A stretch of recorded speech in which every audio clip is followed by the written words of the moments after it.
നമസ്കാരം. ഇപ്പോൾ സമയം എത്രയായി എന്നെനിക്കറിയില്ല. പുറത്ത് നല്ല ഇരുട്ടാണ്. ലോകം മുഴുവൻ ഉറങ്ങുകയായിരിക്കും.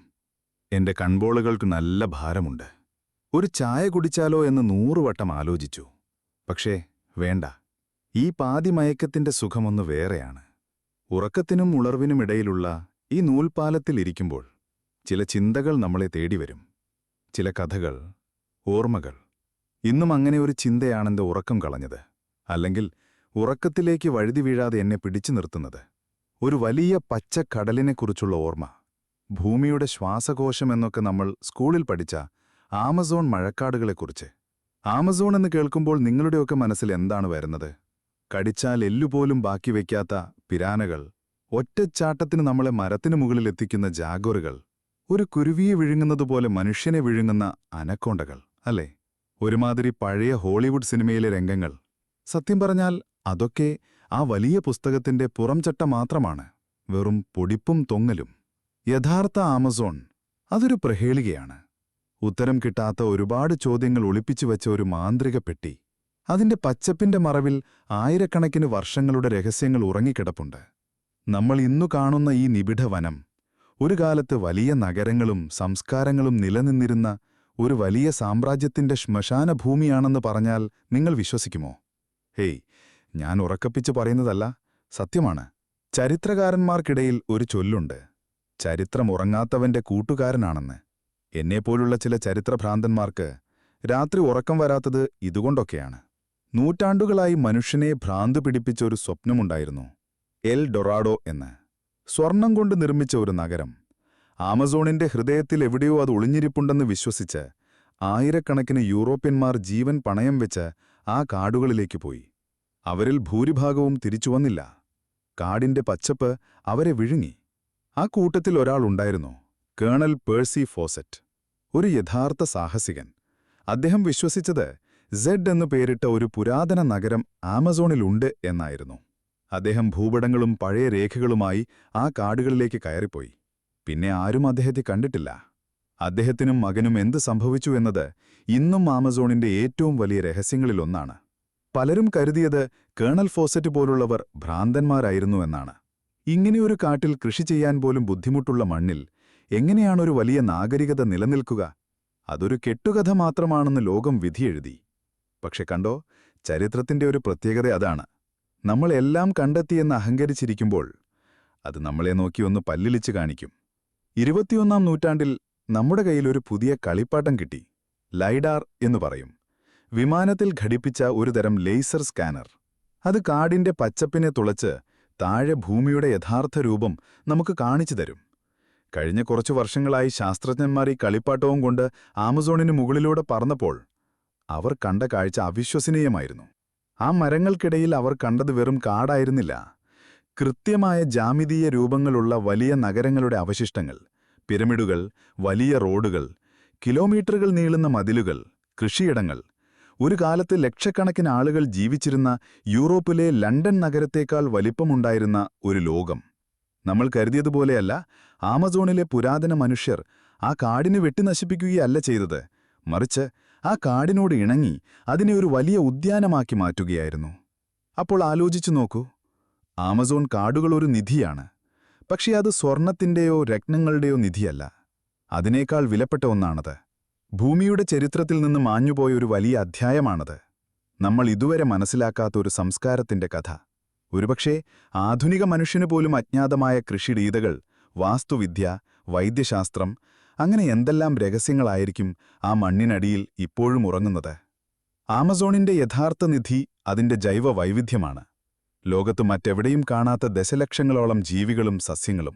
അവയിൽ പലതിനും ക്യാൻസർ പോലുള്ള മാരക രോഗങ്ങളെപ്പോലും ഗുണപ്പെടുത്താൻ കഴിയുന്ന ഔഷധ ഗുണങ്ങളുണ്ടാകാം.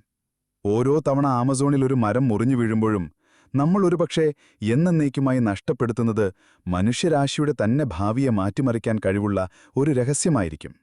ഈ യാത്രയിൽ നമ്മൾ ആമസോണിന്റെ ആഴങ്ങളിലേക്ക്, അതിന്റെ രഹസ്യങ്ങളിലേക്ക് സഞ്ചരിക്കാൻ പോകുകയാണ്. നമ്മൾ കേട്ടുമറന്ന കെട്ടുകഥകളുടെ പിന്നിലെ സത്യം തേടി, കാണാതെ നഗരങ്ങളുടെ ഓർമ്മകളിലൂടെ, ഇന്നും ഉത്തരം കിട്ടാത്ത ചോദ്യങ്ങളുടെ പിന്നാലെ. ഈ പാതിരാത്രിയിൽ ഒരു ചരിത്രകാരന്റെ ഉറക്കം കളഞ്ഞ ആ നിഗൂഢമായ ലോകത്തേക്ക് ഒരുമിച്ചൊരു യാത്ര പോകാം. ഒരു നിമിഷം. ഈ കഥയുടെ ആഴങ്ങളിലേക്ക് തിരികെ പോകും മുൻപ് 2 കാര്യങ്ങൾ ഞാൻ പങ്കുവച്ചുകൊള്ളട്ടെ. നിങ്ങൾ എവിടെയിരുന്നാണ് ഈ ശബ്ദം കേൾക്കുന്നതെന്നറിയാൻ എനിക്കൊരു കൗതുകമുണ്ട്. ഒരുപക്ഷേ കേരളത്തിലെ ശാന്തമായ ഒരു രാത്രിയിലാവാം, അല്ലെങ്കിൽ തിരക്കിട്ട ഒരു പ്രവാസ ജീവിതത്തിനിടയിലെ ഒരു ഇടവേളയിലാവാം. നിങ്ങൾ എവിടെയാണെന്നും ഇപ്പോഴത്തെ സമയം എത്രയാണെന്നും ഒരു കമന്റായി രേഖപ്പെടുത്താമോ? നമ്മുടെ ഈ കഥകൾ എവിടെയൊക്കെയാണ് എത്തുന്നതെന്നറിയാനുള്ള ഒരു ചെറിയ ആഗ്രഹം. ഇനി നമുക്ക് നമ്മുടെ കഥയിലേക്ക് മടങ്ങാം. അപ്പോ തുടങ്ങാമല്ലേ? നമ്മുടെ ഈ യാത്ര തുടങ്ങേണ്ടത് ഏകദേശം 500 വർഷം പുറകിൽ നിന്നാണ്. സ്പെയിനിൽ നിന്നും പോർച്ചുഗലിൽ നിന്നും കീറിയ കുപ്പായവും സ്വർണത്തെക്കുറിച്ചുള്ള അടങ്ങാത്ത മോഹവുമായി ഒരുപറ്റം മനുഷ്യർ വലിയ കപ്പലുകളിൽ കയറി തെക്കേ അമേരിക്കൻ തീരത്തെത്തിയ കാലം. അവർ ഇൻക, ആസ്ടെക് സാമ്രാജ്യങ്ങളുടെ സമ്പത്ത് കണ്ട് കണ്ണുമഞ്ഞളിച്ചു. സ്വർണം കൊണ്ട് പൊതിഞ്ഞ ക്ഷേത്രങ്ങൾ, രത്നങ്ങൾ പതിച്ച കിരീടങ്ങൾ, അതവരെ ഭ്രാന്തരാക്കി. അവർക്കിടയിൽ ഒരു കഥ പരന്നു. മലകൾക്കപ്പുറം ആ പച്ചക്കടലിന്റെ ഹൃദയത്തിൽ എൽഡോറാഡോ എന്നൊരു നഗരമുണ്ട്. സ്വർണമനുഷ്യൻ ഭരിക്കുന്ന നാട്. അവിടുത്തെ രാജാവ് വർഷത്തിലൊരിക്കൽ ശരീരത്തിൽ സ്വർണപ്പൊടി പൂശി ഒരു തടാകത്തിൽ ഇറങ്ങുമെന്നും കൂടെയുള്ളവർ സ്വർണവും രത്നങ്ങളും ആ തടാകത്തിലേക്ക് എറിയുമെന്നും അവർ കേട്ടു. ഈ കഥ കേട്ടതോടെ പിന്നെ അവർക്ക് ഉറക്കമില്ലാതായി. ഫ്രാൻസിസ്കോ പിസാറോ, ഹെർനാൻ കോർട്ടസ് തുടങ്ങിയ ക്രൂരന്മാരായ പര്യവേഷകർ ആയിരക്കണക്കിന് സൈനികരുമായി ആമസോൺ കാടുകളിലേക്ക് ഇറച്ചുകയറി. പക്ഷേ ആമസോൺ അവരെ സ്നേഹത്തോടെയല്ല സ്വീകരിച്ചത്. അതൊരു കെണിയായിരുന്നു. അവർക്ക് പരിചയമില്ലാത്ത കാലാവസ്ഥ, വിഷപ്പാമ്പുകൾ, ജാഗുറുകൾ, പിന്നെ അതിനേക്കാളെല്ലാം ഭീകരമായ രോഗങ്ങൾ. മലേറിയയും മഞ്ഞപ്പനിയും അവരെ കൂട്ടത്തോടെ കൊന്നൊടുക്കി. വഴിതെറ്റി ഭക്ഷണവും വെള്ളവും കിട്ടാതെ അവർ പരസ്പരം കുന്നു തിന്നുന്ന അവസ്ഥ വരെയുണ്ടായി.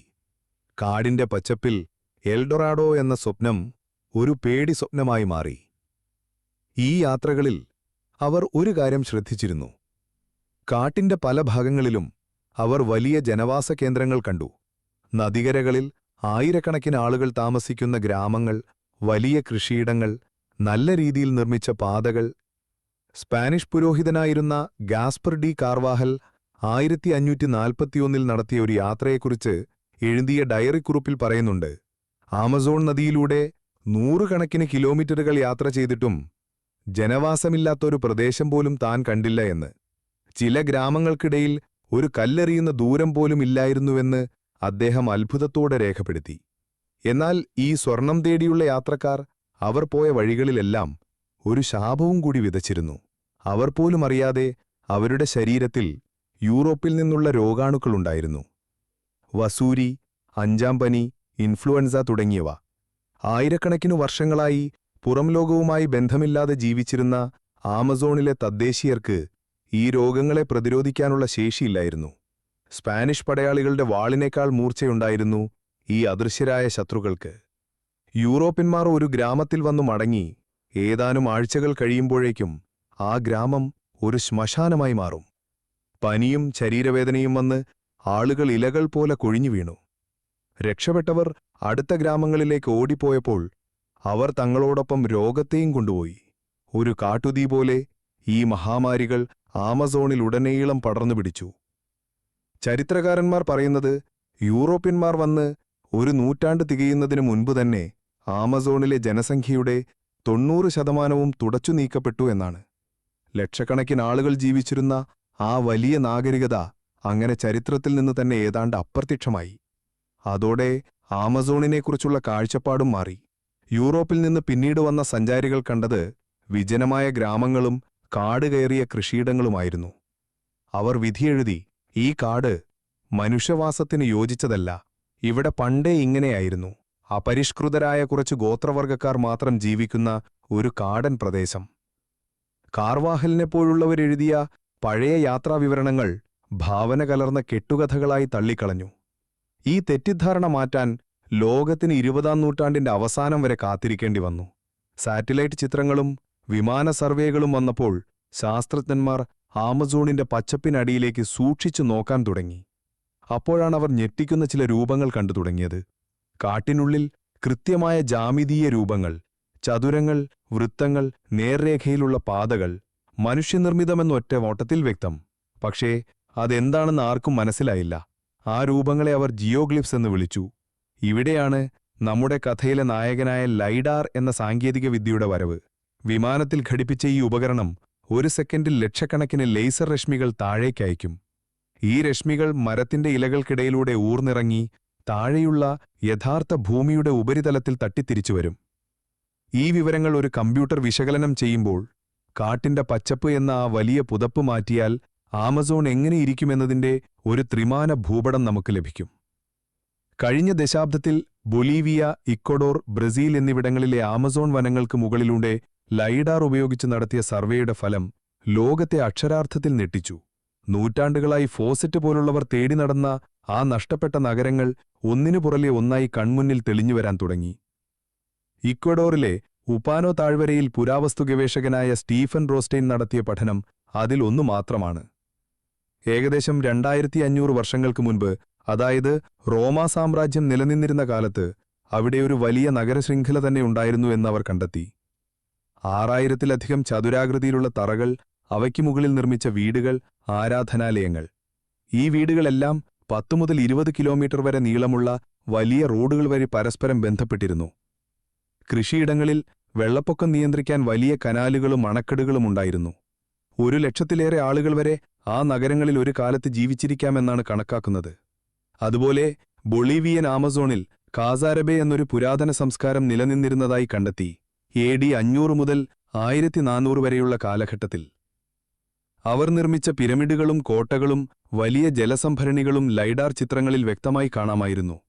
യൂറോപ്യന്മാർ വരുന്നതിനു മുൻപുതന്നെ ഒരു വലിയ വരൾച്ച കാരണമാകാം ഈ നഗരങ്ങൾ ഉപേക്ഷിക്കപ്പെട്ടത് എന്ന് ശാസ്ത്രജ്ഞന്മാർ കരുതുന്നു. ഈ കണ്ടെത്തലുകൾ ഒരു കാര്യം വ്യക്തമാക്കുന്നു: ആമസോൺ നമ്മൾ കരുതിയതുപോലെ ഒരു തൊട്ടാൽ വാടുന്ന കാടല്ല, മറിച്ച് അവിടുത്തെ പുരാതന നിവാസികൾ ആയിരക്കണക്കിന് വർഷങ്ങൾ കൊണ്ട് തങ്ങളുടെ അറിവും അധ്വാനവും ഉപയോഗിച്ച് അതിനെ ഒരു വലിയ കൃഷിയിടമാക്കി, ഒരു തോട്ടമാക്കി, അതായത് ഗാർഡൻ ആക്കി മാറ്റുകയായിരുന്നു. അവർ മണ്ണിനെ സംരക്ഷിക്കാൻ പഠിച്ചു. ടെറാപ്രട്ട അഥവാ കറുത്ത മണ്ണ് എന്ന അത്ഭുത പ്രതിഭാസം അതിന് ഏറ്റവും വലിയ ഉദാഹരണമാണ്. സാധാരണ ആമസോൺ മണ്ണ് കൃഷിക്കത്ര നല്ലതല്ലാത്ത ചുവന്ന നിറത്തിലുള്ള ഒന്നാണ്. എന്നാൽ പലയിടത്തും മീറ്ററുകളോളം ആഴത്തിൽ കൽക്കരിയും എല്ലിൻ കഷ്ണങ്ങളും മൺപാത്രങ്ങളുടെ കഷ്ണങ്ങളും ചേർത്ത വളരെയധികം ഫലഭൂയിഷ്ടമായ കറുത്ത മണ്ണ് കാണപ്പെടുന്നു. ഇത് പ്രകൃതിദത്തമായി ഉണ്ടായതല്ല, മറിച്ച് പുരാതന മനുഷ്യർ ബോധപൂർവം നിർമ്മിച്ചെടുത്തതാണ്.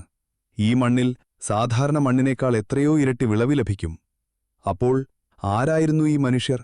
എങ്ങനെയാണ് അവർക്ക് ഇത്രയും വലിയ നിർമ്മിതികൾ നടത്താൻ കഴിഞ്ഞത്? അവരുടെ സാമൂഹിക ജീവിതം എങ്ങനെയായിരുന്നു? യൂറോപ്യൻ രോഗങ്ങൾ വരുന്നതിനു മുൻപ് എത്ര വലിയൊരു ജനസംഖ്യത്തിന്റെ ഭവനമായിരുന്നു ആമസോൺ? ലൈഡാർ നമുക്ക് മുൻപിൽ തുറന്നു തന്നത് ഒരു പുതിയ ലോകമാണ്. പക്ഷേ ആ ലോകത്തിന്റെ വാതിൽ മാത്രമേ നമ്മൾ തുറന്നുള്ളൂ. അകത്ത് ഇനിയും ഉത്തരം കിട്ടാത്ത ആയിരക്കണക്കിന് ചോദ്യങ്ങൾ ഇരുട്ടിൽ മറഞ്ഞിരിപ്പുണ്ട്. ആ ചോദ്യങ്ങളുടെ പിന്നാലെയാണ് നമ്മുടെ അടുത്ത യാത്ര. ഈ നഷ്ടപ്പെട്ട നഗരങ്ങളുടെ ഉള്ളറകളിലേക്ക്, അവിടുത്തെ മനുഷ്യരുടെ ജീവിതത്തിലേക്ക്, ആമസോൺ ഇന്നും അതിന്റെ പച്ചപ്പിനുള്ളിൽ ഒളിപ്പിക്കുന്ന ആ വലിയ രഹസ്യങ്ങളിലേക്ക്. ഒരു പുരാവസ്തു ഗവേഷകന്റെ ജീവിതത്തിലെ ഏറ്റവും വലിയ നിമിഷം ഏതാണെന്നറിയാമോ? വർഷങ്ങളോളം, ഒരുപക്ഷേ ഒരു ജീവിതകാലം മുഴുവൻ പൊടിപിടിച്ച പുസ്തകങ്ങളിലും പഴയ ഭൂപടങ്ങളിലും മറ്റുള്ളവർ പുച്ഛിച്ചു തള്ളിയ കെട്ടുകഥകളിലും വിശ്വസിച്ച് ഒരു സൂചിക്കു വേണ്ടി വൈക്കോൽ കൂനയിൽ തിരയുന്നതുപോലെയാണ് അവന്റെ ജീവിതം. ആ കാത്തിരിപ്പിനൊടുവിൽ ആ സത്യത്തിന്റെ ഒരു നേർത്ത കണിക അവന്റെ കൺമുന്നിൽ തെളിയുന്ന ഒരു നിമിഷമുണ്ട്. ഹൈക്കോ പ്രൂമേഴ്സ് എന്ന ആ ജർമ്മൻകാരൻ തന്റെ കമ്പ്യൂട്ടർ സ്ക്രീനിലേക്ക് നോക്കിയിരുന്ന ആ നിമിഷം. അതായിരുന്നു അങ്ങനെയൊന്ന്. വർഷങ്ങളുടെ ഗവേഷണം, ബൊളീവിയൻ കാടുകളിലെ അലച്ചിൽ, കൊതുകുകടി, നിരാശ എല്ലാം ആ ഒരൊറ്റ നിമിഷത്തിൽ അലിഞ്ഞില്ലാതായി. കാരണം ആ ലിഡാർ ഡാറ്റയുടെ പച്ചപ്പിൽ അദ്ദേഹം കണ്ടത് വെറുമൊരു കാടിന്റെ ചിത്രമായിരുന്നില്ല, മറിച്ച് 1000 വർഷങ്ങൾക്ക് മുൻപ് ആമസോണിന്റെ ഹൃദയത്തിൽ സ്പന്ദിച്ചിരുന്ന ഒരു വലിയ സംസ്കാരത്തിന്റെ അസ്ഥികൂടമായിരുന്നു. കസറാബെ എന്ന ചരിത്രം മറന്നുപോയ ഒരു ജനതയുടെ ലോകം. അതൊരു ചെറിയ ഗ്രാമമായിരുന്നില്ല. നമ്മൾ സങ്കൽപ്പിക്കുന്നതുപോലെ മരക്കൊമ്പുകളിൽ ഏറുമാടം കെട്ടി ജീവിച്ചിരുന്ന കുറച്ച് ആദിവാസികളായിരുന്നില്ല അവർ. പ്രൂമേഴ്സിന്റെ സ്ക്രീനിൽ തെളിഞ്ഞത് അതിവിശാലമായ, കൃത്യമായി ആസൂത്രണം ചെയ്ത ഒരു നഗര ശൃംഖലയായിരുന്നു. അതിൽ 2 പ്രധാന നഗരങ്ങളുണ്ടായിരുന്നു: കോട്ടോക്ക, ലാൻഡിവർ. ഈ നഗരങ്ങൾക്ക് ചുറ്റും ഒരു പ്രതിരോധ മതിൽ പോലെയല്ല, മറിച്ച് ഒരു മാലയിലെ മുത്തുകൾ പോലെ ചെറിയ ചെറിയ ഗ്രാമങ്ങൾ. ഈ ഓരോ ഗ്രാമത്തെയും നഗരത്തെയും പരസ്പരം ബന്ധിപ്പിച്ചുകൊണ്ട് നൂറുകണക്കിന് കിലോമീറ്ററുകളോളം നീണ്ടുകിടക്കുന്ന നേർരേഖയിലുള്ള ഉയർത്തിയ റോഡുകൾ, കോസ്വേസ്. ഒന്ന് സങ്കൽപ്പിച്ചു നോക്കൂ, ഇന്നത്തെ പോലെ JCBയോ ടയർ മിക്സിംഗ് മെഷീനോ ഇല്ലാത്തൊരു കാലത്ത് വെറും കൈകളും മരത്തിന്റെ ഉപകരണങ്ങളും ഉപയോഗിച്ച് ഈ ചതുപ്പ് നിറഞ്ഞ കാട്ടിൽ കിലോമീറ്ററുകളോളം അവർ റോഡുകൾ പണിതു. എന്തിനായിരുന്നു അത്? കുതിരകളോ മറ്റു മൃഗങ്ങളോ ഇല്ലാതിരുന്നവർക്ക് കാൽനടയായി യാത്ര ചെയ്യാൻ, ഒരുപക്ഷേ വിളവുകൾ ഒരു സ്ഥലത്തുനിന്ന് മറ്റൊരിടത്തേക്ക് കൊണ്ടുപോകാൻ, അല്ലെങ്കിൽ ഉത്സവങ്ങൾക്കും മറ്റൊത്തുകൂടലുകൾക്കുമായി ഗ്രാമങ്ങളിൽ നിന്ന് നഗരങ്ങളിലേക്ക് ആളുകൾക്ക് ഒഴുകിയെത്താൻ. അതൊരു വലിയ സാമൂഹിക ജീവിതത്തിന്റെ തെളിവായിരുന്നു. അവരുടെ എഞ്ചിനീയറിംഗ് വൈദഗ്ധ്യം അവിടെയും നിന്നില്ല. ആ നഗരങ്ങൾക്ക് ചുറ്റും വലിയ കനാലുകളും ജലസംഭരണികളും കൃത്യമായി നിർമ്മിച്ച ചിറകളും അവർ കണ്ടെത്തി. മഴക്കാലത്ത് വെള്ളപ്പൊക്കത്തെ നിയന്ത്രിക്കാനും വേനൽക്കാലത്ത് കൃഷിക്കും മീൻ വളർത്താനും ആവശ്യമായ വെള്ളം സംഭരിക്കാനും വേണ്ടിയായിരുന്നു അത്. അവർ പ്രകൃതിയെ കീഴ്പ്പെടുത്തുകയായിരുന്നില്ല, മറിച്ച് പ്രകൃതിയുടെ താളത്തിനൊത്ത് ജീവിക്കാൻ പഠിക്കുകയായിരുന്നു. ആ നഗരങ്ങളുടെ ഹൃദയഭാഗത്ത് അവരുടെ വിശ്വാസങ്ങളുടെ കേന്ദ്രങ്ങളുണ്ടായിരുന്നു. 22 മീറ്റർ ഉയരമുള്ള കൂണാകൃതിയിലുള്ള മൺപിരമിഡുകൾ. അതിനു മുകളിൽ ഒരുപക്ഷെ മരം കൊണ്ടുള്ള അമ്പലങ്ങളുണ്ടായിരിക്കാം.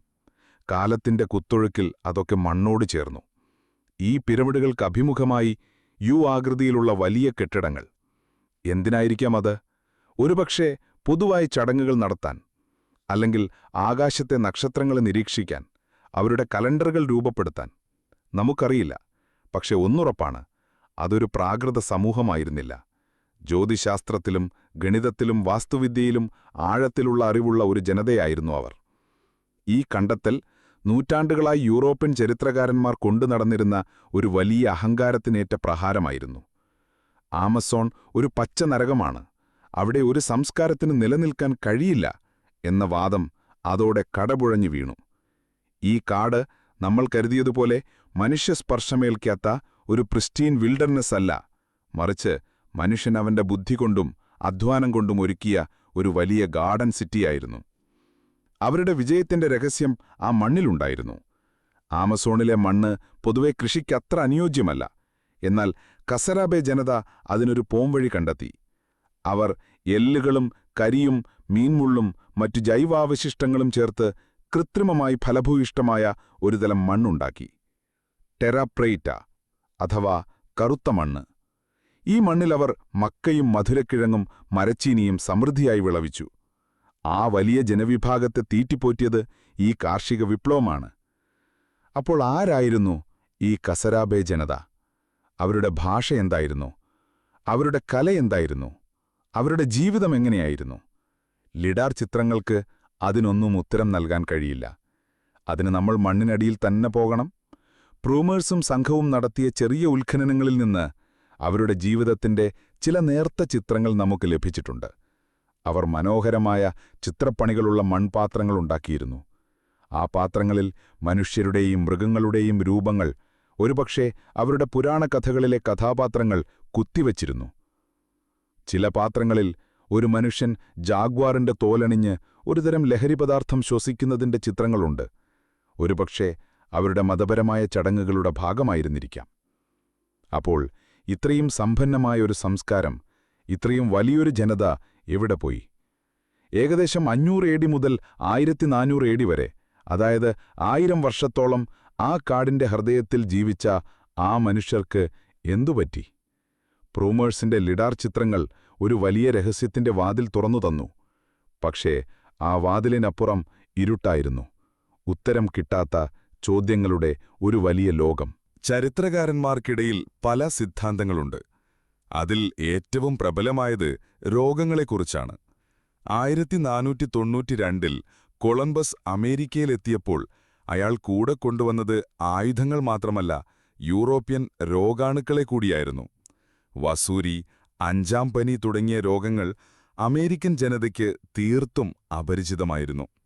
അവർക്ക് അതിനെതിരെ ഒരു പ്രതിരോധശേഷിയും ഉണ്ടായിരുന്നില്ല. ഈ രോഗങ്ങൾ ഒരുപക്ഷെ യൂറോപ്യന്മാർ ആമസോണിന്റെ ഉള്ളറകളിലേക്ക് എത്തുന്നതിനു മുൻപ് തന്നെ മറ്റു ഗോത്രങ്ങളിലൂടെ പടർന്നു പിടിച്ചിരിക്കാം. കസാരാബയുടെ നഗരങ്ങളെ ബന്ധിപ്പിച്ചിരുന്ന ആ വലിയ റോഡുകൾ ഒരുപക്ഷേ ഈ രോഗാണുക്കൾക്ക് സഞ്ചരിക്കാനുള്ള എളുപ്പവഴികളായി മാറിയിരിക്കാം. ആഴ്ചകൾക്കുള്ളിൽ ഒരുപക്ഷേ ആ വലിയ ജനസംഖ്യയുടെ 90% ഒരു യുദ്ധവുമില്ലാതെ ഈ അദൃശ്യനായ ശത്രുവിനു മുന്നിൽ കീഴടങ്ങിയിരിക്കാം. മറ്റൊരു സാധ്യത കാലാവസ്ഥാ വ്യതിയാനമാണ്. ഒരുപക്ഷേ വർഷങ്ങളോളം നീണ്ടുനിന്ന ഒരു വലിയ വരൾച്ച അവരുടെ കാർഷിക വ്യവസ്ഥയെ തകർത്തിരിക്കാം. അവർ അത്രയധികം ആശ്രയിച്ചിരുന്ന ആ ജലസംഭരണികളും കനാലുകളും വറ്റിവരണ്ടുപോയിരിക്കാം. അത് വലിയൊരു ഭക്ഷ്യക്ഷാമത്തിലേക്കും സാമൂഹികമായ തകർച്ചയിലേക്കും നയിച്ചിരിക്കാം. ചിലപ്പോൾ യുദ്ധങ്ങളായിരിക്കാം കാരണം. അയൽ രാജ്യങ്ങളുമായുള്ളതോ അല്ലെങ്കിൽ ആഭ്യന്തരമായതോ ആയ കലഹങ്ങൾ ആ വലിയ സമൂഹത്തെ ഛിന്നഭിന്നമാക്കിയിരിക്കാം. ഒരുപക്ഷേ ഇതെല്ലാം ഒരുമിച്ച് സംഭവിച്ചതുമാകാം. രോഗങ്ങൾ, വരൾച്ച, യുദ്ധം, ഒരു ദുരന്ത പരമ്പര തന്നെ ആ വലിയ സംസ്കാരത്തെ ഭൂമുഖത്തുനിന്ന് തുടച്ചു നീക്കിയിരിക്കാം. ഉത്തരമെന്തായാലും ഒരു കാര്യം വ്യക്തമാണ്. കസാരാബയുടെ കഥ ഒരു ഓർമ്മപ്പെടുത്തലാണ്. എത്ര വലിയ സംസ്കാരങ്ങൾക്കും എത്ര വലിയ നഗരങ്ങൾക്കും കാലത്തിന്റെ കുത്തൊഴുക്കിൽ പ്രകൃതിയുടെ മാറ്റങ്ങൾക്ക് മുന്നിൽ പിടിച്ചു നിൽക്കാൻ കഴിഞ്ഞെന്നു വരില്ല. ഇന്ന് ആ വലിയ പിരമിഡുകൾ മൺകൂനകളായി മാറിയിരിക്കുന്നു. ആ റോഡുകൾ കാടിന്റെ പച്ചപ്പിനടിയിൽ നേർത്ത വരകളായി ഒളിച്ചിരിക്കുന്നു. ആ വലിയ നഗരങ്ങൾ ഇപ്പോൾ ജാഗ്വറുകളുടെയും വിഷപ്പാമ്പുകളുടെയും സാമ്രാജ്യമാണ്. കസാരാബയുടെ കണ്ടെത്തൽ ഒരു തുടക്കം മാത്രമാണ്. ആമസോൺ എന്ന ആ വലിയ പുസ്തകത്തിലെ നമ്മൾ കണ്ടെത്തിയ ആദ്യത്തെ അധ്യായം. ഇതുപോലെ എത്രയെത്ര കഥകളായിരിക്കും, എത്രയെത്ര നാഗരികതകളായിരിക്കും ആ പച്ചപ്പിന്റെ ആഴങ്ങളിൽ ഇന്നും നമ്മളെയും കാത്ത് നിശബ്ദമായി ഉറങ്ങുന്നത്.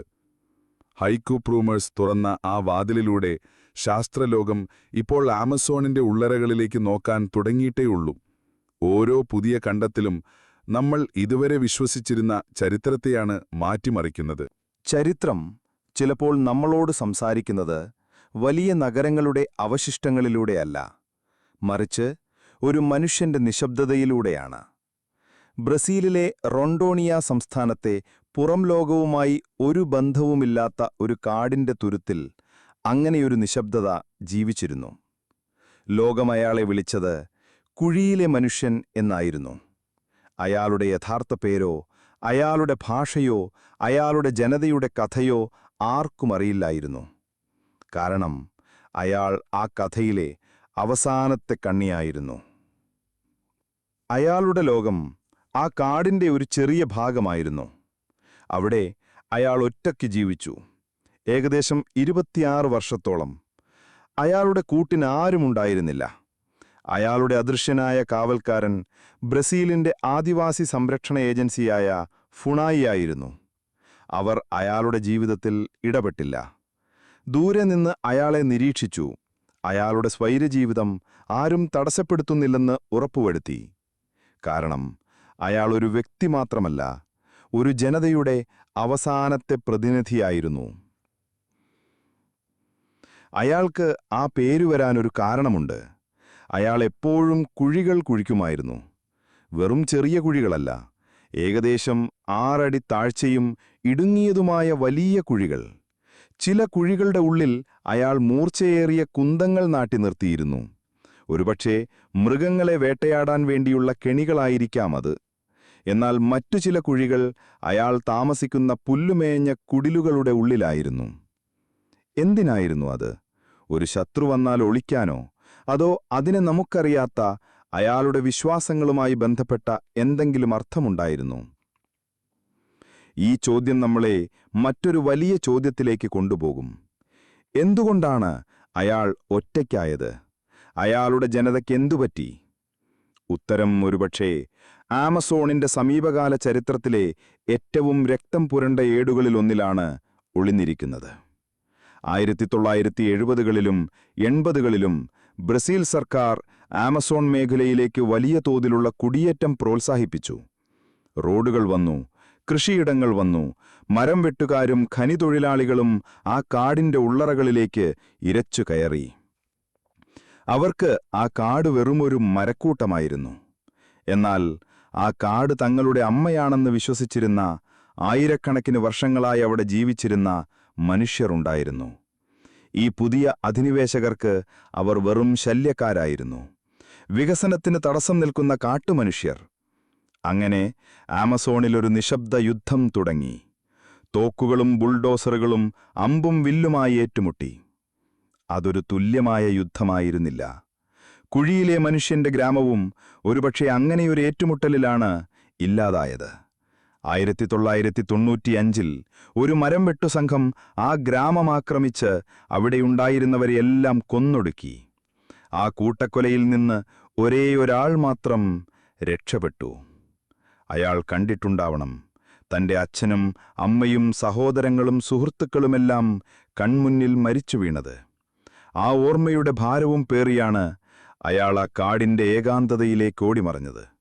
ഫുണായ് ഉദ്യോഗസ്ഥർ പിന്നീട് ആ തകർന്ന ഗ്രാമം കണ്ടെത്തിയപ്പോൾ അവിടെ ആ മനുഷ്യന്റെ കാൽപ്പാടുകൾ മാത്രമേ ബാക്കിയുണ്ടായിരുന്നുള്ളൂ. ഫുനായ് അയാളുമായി ബന്ധം സ്ഥാപിക്കാൻ പലതവണ ശ്രമിച്ചു. അവർ അയാൾക്ക് വിത്തുകളും ഉപകരണങ്ങളും ഭക്ഷണവും സമ്മാനമായി വച്ചു. എന്നാൽ അയാൾ അതൊന്നും സ്വീകരിച്ചില്ല. ഒരിക്കൽ പോലും അവൻ പുറംലോകത്തു നിന്നുള്ള ഒരാളോട് സംസാരിച്ചില്ല. മനുഷ്യരാശിയോടുള്ള മുഴുവൻ വിശ്വാസവും നഷ്ടപ്പെട്ട ഒരുവനായിരുന്നു അയാൾ. അവന്റെ കണ്ണിൽ പുറത്തുനിന്നു വരുന്ന ഏതൊരാളും തന്റെ ലോകം നശിപ്പിച്ചവരുടെ കൂട്ടത്തിൽപ്പെട്ടവരായിരുന്നു. അയാൾ അതിജീവിച്ചതെങ്ങനെയാണെന്നത് ഒരത്ഭുതമാണ്. അയാൾ കാട്ടിൽ ചെറിയ കൃഷി ചെയ്തു, തേൻ ശേഖരിച്ചു, മൃഗങ്ങളെ വേട്ടയാടി. ഒറ്റയ്ക്ക് ഒരു മനുഷ്യൻ ആ കാടിന്റെ എല്ലാ നിയമങ്ങളും പഠിച്ച് അതിനോട് ചേർന്നു ജീവിച്ചു. അയാളുടെ ഓരോ പ്രവൃത്തിയും അയാളുടെ നഷ്ടപ്പെട്ടുപോയ സംസ്കാരത്തിന്റെ ഒരു നേർത്ത ഓർമ്മപ്പെടുത്തലായിരുന്നു. അയാൾ പണിത പുടിലുകൾ, അയാൾ ഉപയോഗിച്ച മൺപാത്രങ്ങൾ, അയാൾ കുഴിച്ച കുഴികൾ, അതെല്ലാം ഒരു ജനതയുടെ ആയിരക്കണക്കിന് വർഷങ്ങളുടെ അറിവിന്റെ അവസാനത്തെ തെളിവുകളായിരുന്നു.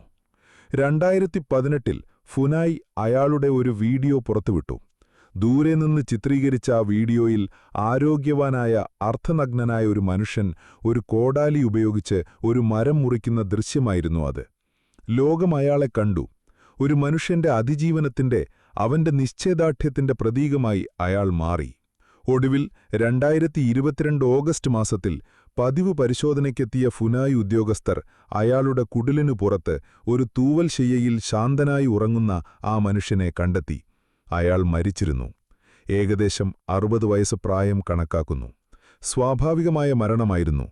ഒരുപക്ഷെ തന്റെ അന്ത്യം അടുത്തുവന്നെന്ന് മനസ്സിലാക്കി അയാൾ സ്വയം ഒരുക്കിയ മരണക്കിടക്കയായിരിക്കാം അത്. അയാളുടെ മരണത്തോടെ ഒരു ജനത ഈ ഭൂമുഖത്തുനിന്ന് പൂർണ്ണമായി ഇല്ലാതായി. ഒരു ഭാഷ, ഒരു സംസ്കാരം, ഒരു കൂട്ടം വിശ്വാസങ്ങൾ, ഒരു ചരിത്രം, എല്ലാം ആ ഒരൊറ്റ മനുഷ്യനോടൊപ്പം മണ്ണോട് ചേർന്നു. അയാൾ കുഴിച്ച കുഴികൾ ഇപ്പോൾ വെറും കുഴികൾ മാത്രമായി അവശേഷിക്കുന്നു. അതിന്റെ യഥാർത്ഥാർത്ഥം ഇനി ആർക്കും പറഞ്ഞു തരാനാവില്ല. കുഴിയിലെ മനുഷ്യന്റെ കഥ കസാരബയുടെ കഥയുടെ മറ്റൊരു രൂപമാണ്. ഒന്ന് ഒരു വലിയ നാഗരികതയുടെ തകർച്ചയുടെ കഥയാണെങ്കിൽ, മറ്റൊന്ന് നമ്മുടെ കൺമുന്നിൽ വെച്ച് ഒരു ചെറിയ ഗോത്രത്തിന്റെ അന്ത്യത്തിന്റെ കഥയാണ്. രണ്ടും നമ്മളോട് പറയുന്നത് ഒരേ കാര്യമാണ്. ആമസോൺ എന്ന ആ വലിയ പുസ്തകത്തിലെ ഓരോ താളുകളും ഓരോ അധ്യായങ്ങളും എത്രമാത്രം വിലപ്പെട്ടതാണെന്ന്.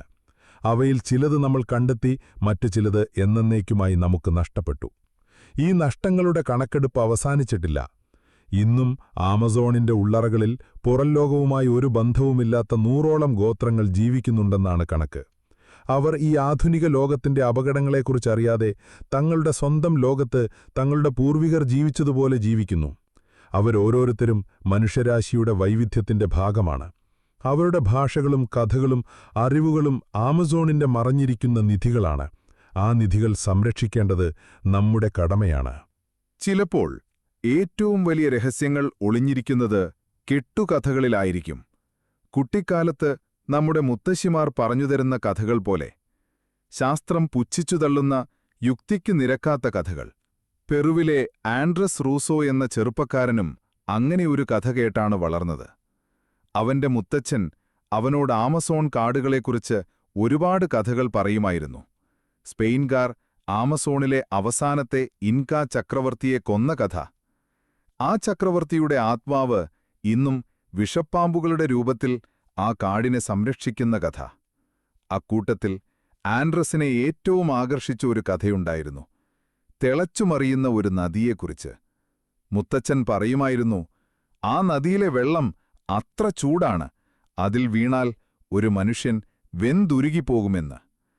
ആ നദിയിലെ കൊഴുകിച്ചേരുന്ന ചെറിയ അരുവികൾ പോലും ഒരു ചായ ഉണ്ടാക്കാൻ പാകത്തിന് ചൂടുള്ളതായിരിക്കും. ആൻഡ്രസ് വളർന്നൊരു ഭൗമശാസ്ത്രജ്ഞനായി. ശാസ്ത്രത്തിന്റെ ലോകത്ത് അവൻ ഈ കഥയെക്കുറിച്ച് പലരോടും ചോദിച്ചു. എല്ലാവരും ചിരിച്ചു. തിളയ്ക്കുന്ന നദിയെന്നത് അസാധ്യമാണ്. ഒരു അഗ്നിപർവ്വതത്തിന് സമീപമല്ലാതെ ഇത്രയധികം ചൂടുള്ള ഒരു നദിക്ക് നിലനിൽക്കാൻ കഴിയില്ല. ആമസോണിലാണെങ്കിൽ കിലോമീറ്ററുകളോളം ഒരൊറ്റ അഗ്നിപർവ്വതം പോലുമില്ല. അതുകൊണ്ട് അതൊരു കെട്ടുകഥ മാത്രമാണെന്ന് അവർ വിധിയെഴുതി. പക്ഷേ ആൻഡ്രസിന്റെ മനസ്സിൽ മുത്തച്ഛന്റെ ആ കഥ മായാതെ കിടന്നു. ഒരു ശാസ്ത്രജ്ഞന്റെ യുക്തിബോധവും ഒരു കുട്ടിയുടെ അടങ്ങാത്ത കൗതുകവും അവന്റെ ഉള്ളിൽ ഒരു യുദ്ധം തന്നെ നടത്തി. ഒടുവിൽ ആ കൗതുകം വിജയിച്ചു. അവൻ ആ നദി തേടി ഇറങ്ങാൻ തീരുമാനിച്ചു. അതൊരു എളുപ്പമുള്ള യാത്രയായിരുന്നില്ല. പെറുവിലെ ആമസോൺ കാടുകളുടെ ഏറ്റവും നിഗൂഢമായ ഭാഗത്താണ് ആ നദി ഉള്ളതെന്ന് പറയപ്പെടുന്നു. അവിടെ നിയമവിരുദ്ധമായ മരം വെട്ടുകാരും മയക്കുമരുന്ന് കടത്തുകാരും ഒറ്റപ്പെട്ട ഗോത്രവർഗക്കാരും ഭരിക്കുന്ന ഒരു ലോകമാണ്. ഒരുപാട് പ്രതിസന്ധികളെ തരണം ചെയ്ത് ഒരു ശാമൻ അഥവാ മന്ത്രവാദിയുടെ സഹായത്തോടെ ആൻഡ്രസ് ആ കാടിന്റെ ഉള്ളറകളിലേക്ക് യാത്രയായി. ദിവസങ്ങൾ നീണ്ട യാത്ര. ഒടുവിൽ ഒരു ദിവസം രാവിലെ ആ ശാമൻ ആൻഡ്രസിനോട് പറഞ്ഞു, നമ്മൾ എത്താറായി.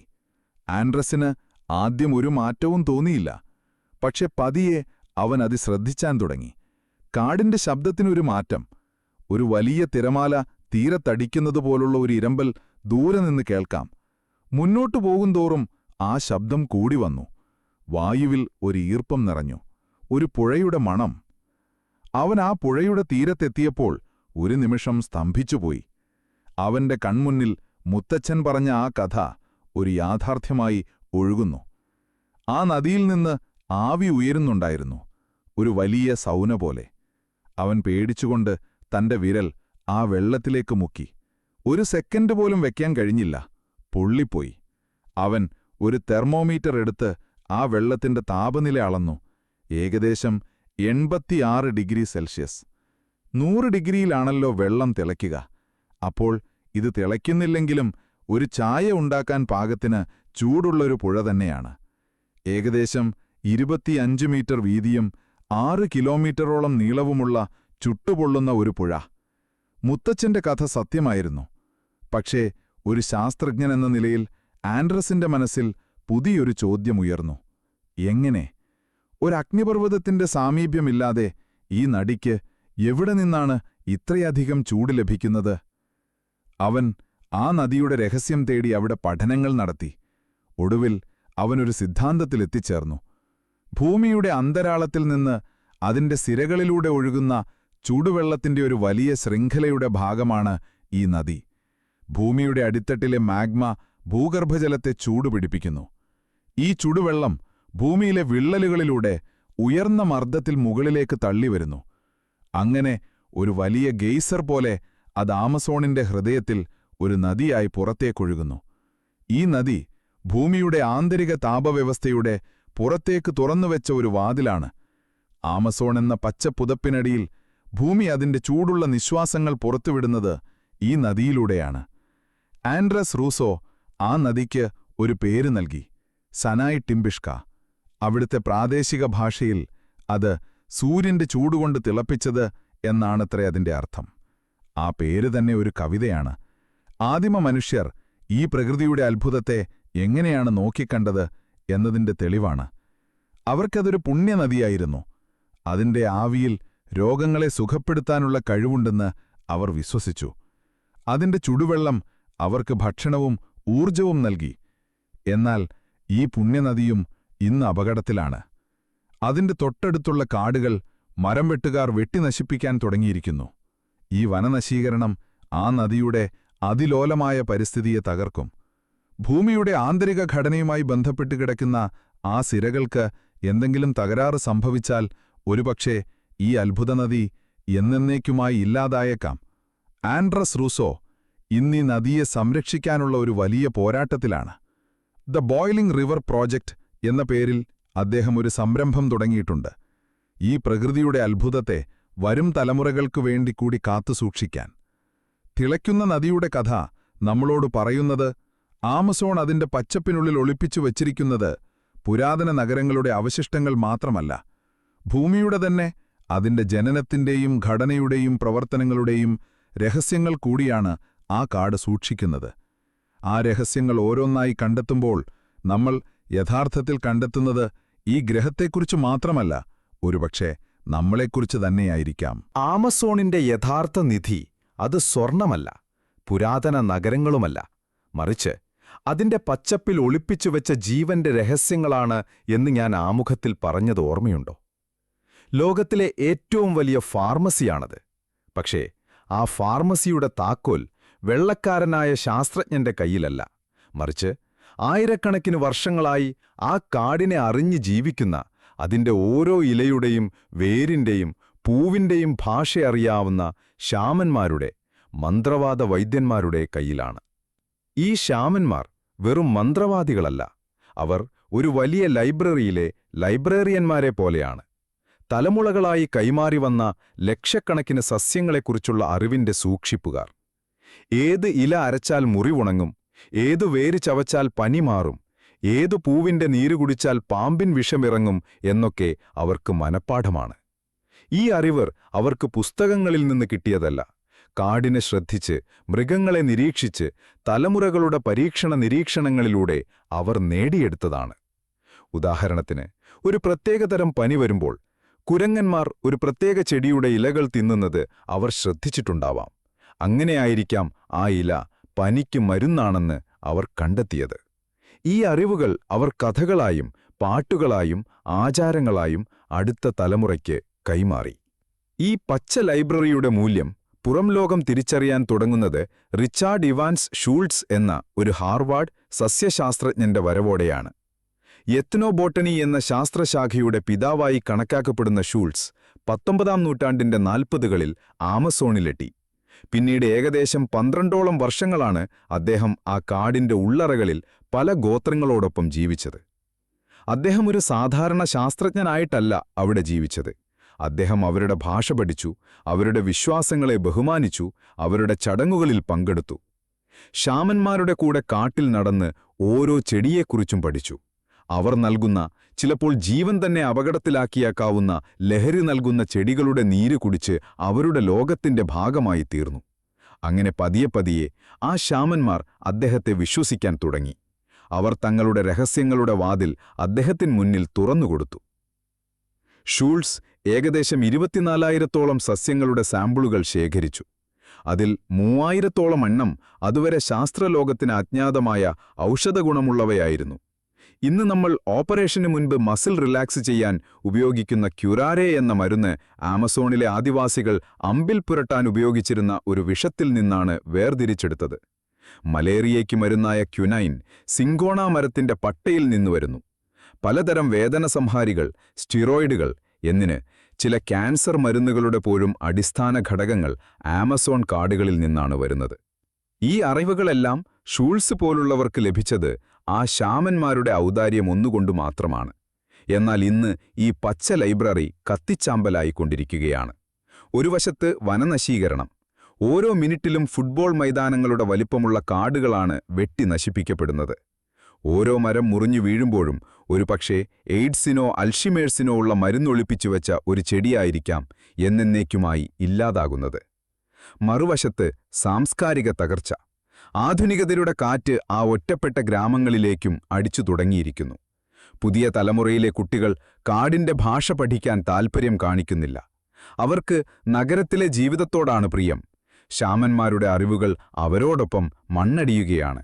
ഒരു ലൈബ്രറിയിലെ പുസ്തകങ്ങൾ ഓരോന്നായി കത്തിപ്പോകുന്നതുപോലെ ആയിരക്കണക്കിന് വർഷത്തെ അറിവാണ് നമുക്ക് നഷ്ടപ്പെട്ടുകൊണ്ടിരിക്കുന്നത്. ഇവിടെയാണ് മാർക്ക് പ്ലോട്ട്കിൻ പോലുള്ള ഷൂൾസിന്റെ ശിഷ്യന്മാരുടെ പ്രസക്തി. അവർ ഇന്ന് ഒരു പുതിയ ദൗത്യത്തിലാണ്.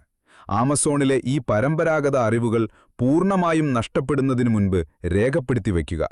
ബയോ പ്രോസ്പെക്റ്റിംഗ് എന്ന പേരിൽ വലിയ മരുന്ന് കമ്പനികൾ കോടിക്കണക്കിന് ഡോളറുകളാണ് ഈ രംഗത്ത് നിക്ഷേപിക്കുന്നത്. അവർ ഈ ആദിവാസി സമൂഹങ്ങൾക്ക് ചെറിയ പ്രതിഫലം നൽകി അവരുടെ അറിവുകൾ ചോർത്തിയെടുത്ത് പുതിയ മരുന്നുകൾക്ക് പേറ്റന്റ് നേടുന്നു. ഇതൊരു തരം ബയോ പൈറസിയാണെന്ന് പലരും വാദിക്കുന്നു.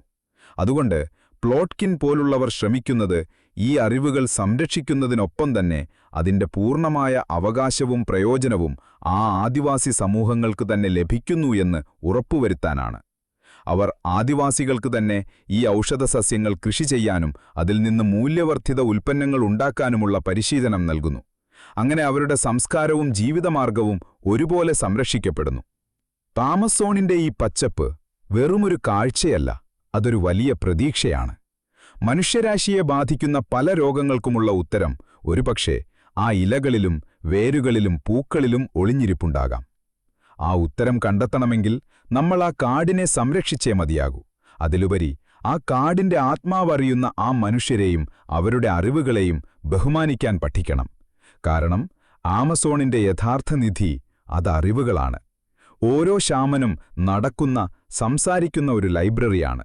ആ ലൈബ്രറിയിലെ അവസാനത്തെ പുസ്തകവും അടയുന്നതിനു മുൻപ് നമുക്ക് ആ അറിവിന്റെ വെളിച്ചം ലോകത്തിന് പകർന്നുകൊടുക്കാൻ കഴിയുമോ എന്നതാണ് ഇന്നത്തെ ഏറ്റവും വലിയ ചോദ്യം. ഇനി നമ്മുടെ യാത്രയുടെ അവസാന ഭാഗത്തിലേക്ക്. ഇത്രയധികം രഹസ്യങ്ങളും അത്ഭുതങ്ങളും നിധികളും ഒളിപ്പിച്ചുവെച്ച ഈ വലിയ ലോകം ഇന്ന് നേരിടുന്ന ഏറ്റവും വലിയ വെല്ലുവിളി എന്താണ്? ആരാണതിന്റെ യഥാർത്ഥ ശത്രു? ആമസോണിന്റെ ഭാവിയെക്കുറിച്ച്, ഒരുപക്ഷേ നമ്മുടെ എല്ലാം ഭാവിയെക്കുറിച്ചുള്ള ചില ചിന്തകളോടെ നമുക്ക് ഈ രാത്രിയിലെ യാത്ര അവസാനിപ്പിക്കാം.